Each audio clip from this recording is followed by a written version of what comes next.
अस्सलाम वालेकुम दोस्तों, तुसी देख रहे हो हसीन पंजाब टीवी ते मैं तुहाडा मेजबान अमीर हमजा। दोस्तों, सब तो पहले अपने चैनल हसीन पंजाब टीवी ਨੂੰ करो सबसक्राइब ते नाल लगे बेल दा बटन दबाओ ताकि साडी हर नई आने वाली वीडियो साडे वीरां तक आसानी नाल पहुंच सके और तुसी ये वीडियो देखो सब तो पहले।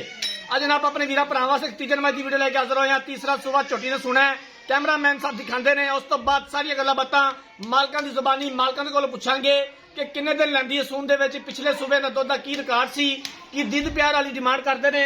कैमरामैन साहब मझ दिखाओ, माशाल्लाह बड़ी खूबसूरत, खुड्डा पुट्ठा बड़ा कमाल, एक हड्डी पूरे जिस्म उत्ते पशम, बल्ला मत्था, अखां च कुकरे, बाकी हर एक चीज कैमरे दी नजर वीरां दे सामने आ।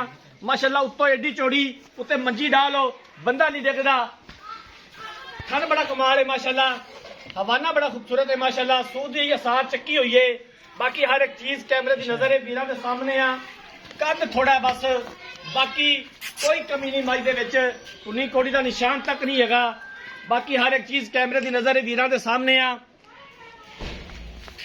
आरफ वाला लोकेशन है, आरफ वाले तो 5 तो 6 किलोमीटर के फासले ते ये मझ खलोती है, प्योर नीली दी है। भाईजान मैं कैमरे तो डाल दी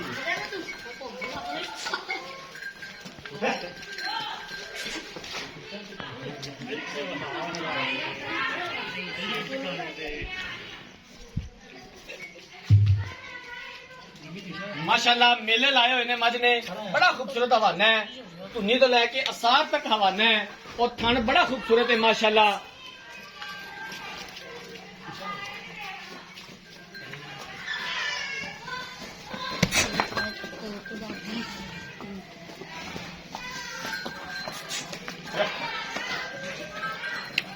कैमरामैन साहब अच्छे तरीके नाल तसल्ली करवा दिओ, उस तो बाद मालकां दे कोलों पुछने आ सारियां गल्लां बातां।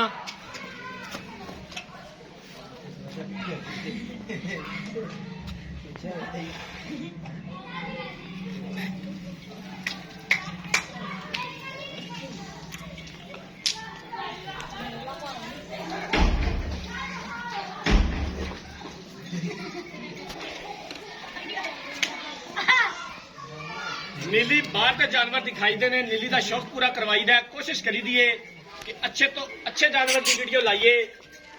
बाकी लैने देने मुकद्दर ने माशाल्लाह, फुट फुट हवाना मझ ने, पट्टा चो बाहर कढ़िया होया है, बड़ा खूबसूरत हवाना है।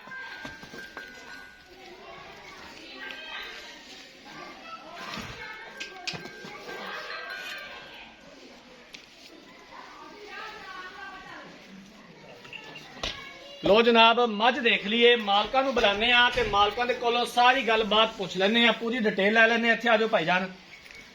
अस्सलाम वालेकुम जी। वालेकुम सलाम। की हाल है जी? ठीक ठाक। की नाम है अजकल? निक्का जी। निक्का भाई, निक्का मझ ने किनवा सुबह सुना है ते कदों सुनदी है? ये तीसरा सुबह सुना 5-6 दिन लेंदी 5 तो 6 दिन लैंदी है, तीसरा सुबह ने सुना है। पिछले सूबे दा दुध दा कोई रिकॉर्ड दा पता है? पिछले सूबे करदी दी ये 14-15 लीटर दुध। अच्छा, कोई इंदा मसला मसाइल मझ भार तो नहीं पांदी? नहीं, गारंटी घर गई दी गारंटी देना, कोई भरा बयाना कर ले, चोई सू के सूप वे लै जाए, सून तो बाद लै जावे, ठीक हो गया। 2 टाइम चो के लै जाए। बाकी गब्बन का सौदा हो जाता है, थना दी पिछे दी हवाने दी हर तरह की मुकम्मल तेरी गारंटी होएगी। घर गई दी गारंटी देना, जेड़ा भरा लै गया याद जरूर करेगा जी, ठीक हो गया। किन्ना मुल है, किन्ने दे पैसे ने दीद प्यार वाले? 2,85,000। 2,85,000 रुपया। इनदे विचों कराया दा दीद प्यार हो जाएगा? थोड़ा घना होवे दा ज्यादा नहीं हो जाएगा हो मतलब। जाएगा। कैमरामैन साहब मझ एक बार फिर दिखा दिओ। जेड़ा भरा लै जाए फोन नंबर नाल ही लै जावे, गारंटी देआ ने, मैं घर गई दी। मैं जनाब मझ देख लीए, मालक दियां गल्लां सुन लियां ने। तीसरा सूबा मझ ने सुना है, 5 तो 6 दिन लैंदी है मझ सून दे मैं विच। तुरिया नहीं जांदा, मैं मेले लाई फिरदी। पिछले सूबे मालकां दे बकौल 15 लीटर दुध करदी रही है मझ। तीसरा सूबा मझ ने सुना है, 2,85,000 रुपया की डिमांड की है, दीद प्यार हो जाएगा और असीं इंशाअल्लाह तआला करवावांगे जितों तक हो सकिया।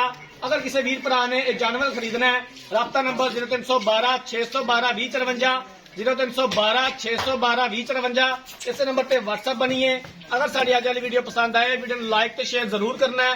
जिंदगी रही तो मिलांगे एक नई वीडियो के नाल। अपने मेजबान अमीर हमजा ने जो इजाजत, अल्लाह हाफिज।